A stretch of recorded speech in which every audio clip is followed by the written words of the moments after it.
All right, today we are turning the tables, and I'm going to be interviewed in this episode. And we're going to talk about a book that I've read recently that I recommend, a podcast that I recommend to you, someone in my network that has impacted me that I think you should know about, a tool that we are using today in our company, and a topic affecting our industry. And my interviewer today is Chad Franzen. I'll tell you more about him second. He'll tell you more about me, so stay tuned. Welcome to the Smart Business Revolution podcast, where we feature top entrepreneurs, business leaders, and thought leaders and ask them how they built key relationships to get where they are today. Now, let's get started with the show. All right, welcome everyone. John Corcoran here. I'm the host of this show, and every week we talk to smart CEOs, founders, and entrepreneurs from all kinds of companies. We've had Netflix and Grubhub, Redfin, Gusto, Kinko's, Activation Blizzard, Lending Tree, and many more. And you can check out those in the archives. And before we get into this interview, this episode is brought to you by Rise25. At Rise25, we help businesses to give to and connect to their dream relationships and partnerships. How do we do that? We do that by helping you to run your podcast. We are an easy button for a company to launch and run a podcast. So we do three things. It's a three-legged stool: strategy, accountability, and full execution on the production side. In fact, we invented what some are calling the Wix of B2B podcasting. It's our platform podcast co-pilot. If you want to learn more about all these things, you can go to our website, rise25.com, or email our team at support@rise25.com. And with that, I shall turn it over to you, Chad, and look forward to following your lead. Yeah, absolutely. Great to be here. Thanks so much, John. As you mentioned today, we're going to talk about a book you have recently read, a podcast you recommend, a little known tool that you use, someone in your network who has impacted you, and an issue in your industry. So let's kick things off with a book. What's a book that you might recommend or that you've recently read? Yeah, the first one is an author that I know you've interviewed before, and I haven't had the pleasure of interviewing him, although we have a lot of connections in common. His name is Devin Sizemore, and the book is called Connection Expansion. And the book is really it's all about how to identify and cultivate high-value connections, which is something that resonates with me because that has brought such joy to my life. And networking is a dirty word, but it's something that everyone needs to do. Call it business development, call it relationship building, call it connecting, whatever you want to call it. But everyone needs to do it, especially entrepreneurs, especially if you have your own business. And so this book, which I'm just getting into now, I haven't finished it yet, is about creating a framework for how to do that in a predictable and consistent way to get referrals into your business. So Connection Expansion by Devin Sizemore is my pick for the book. Well, let me ask you this about networking and developing high value connections. How do you do it without kind of being obviously self-serving? I want to connect with a personal level, and I'm not to do this to use the person in the future or something like that. Yeah. So I think that it starts with your mindset to approach it of, I'm not doing this for selfish reasons. I'm doing this to create genuine value connection between me and this other person and see whatever way I can, help that person. And I've told this story many times before, but I often tell this story of when I was leaving the Clinton White House. It was the very tail end of the Clinton administration. I was in the Oval Office with my father and my family, and we were there because I was leaving. And we had this last chance to participate in an event and meet the president, shake his hand, and say thank you. And we ended up giving him a gift, a tiny little gift of some DVDs for a movie that I thought he would like. And it was such a subtle little moment, but he ended up stopping and having this long conversation with us while all these people in line waiting behind us were like, why is this guy in the Oval Office? Why is the president talking to this guy? Who is this guy?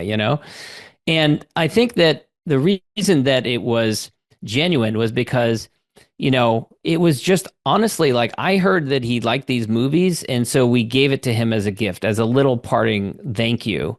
And so we ended up having a nice conversation around it. And so if I can do that in that scenario, in that situation, in the heart of power, with me being a nobody, handing something to the leader of the free world and just approach it out of a genuine sense of, I just want to say thank you for serving in your administration, kind of a parting thing, then you can do it in your industry with whoever that successful person is, whoever that high value connection is. Find some way to do something small, something genuine. And it doesn't have to be a gift. It could be a gift. It could be just wisdom. It could be sharing some advice. It could be a resource. It could be something like that. So I think that it's really just approaching it philosophically with, a conviction that you're seeking to connect with someone and to deliver value to them in their life. Okay, yeah. Hey, great insight, great story. Hey, next topic. A podcast that you might recommend that you've listened to recently. Yeah, so I just listened to an episode with Chris Sacca on the Tim Ferriss show.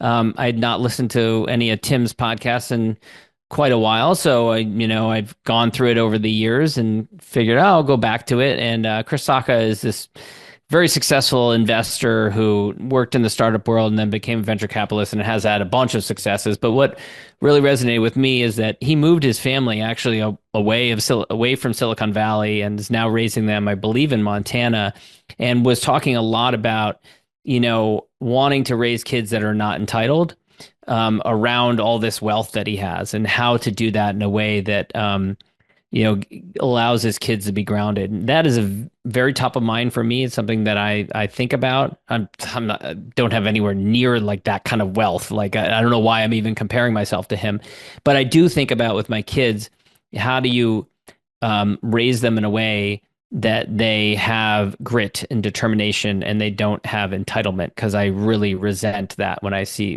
people that are like that. So that was I would recommend that episode for people, especially for parents. Okay, very nice. Oh, and one other podcast episode I want to mention is the Systems Simplified podcast by Dee Clevitt. Dee is a good longtime friend and client, and she has done such a great job with that podcast. And it's an area she helps people. And the podcast is in an area where a lot of companies struggle, which is documenting systems and processes. It's not sexy, but it is sexy because it's one of the most important things that you can do in your business. So if you struggle with that, or if you want some tips or tricks or resources for how to get better at that, go check out that show. Okay, and next topic, a tool that you like to use. I know at Rise25, you guys use countless tools and you're experimenting with countless other tools. What's one tool maybe that you might recommend? Yeah, so this one is PandaDoc. PandaDoc is it's a e-signature software, but it's much more than that. So it's creating digital documents, but they can be multimedia.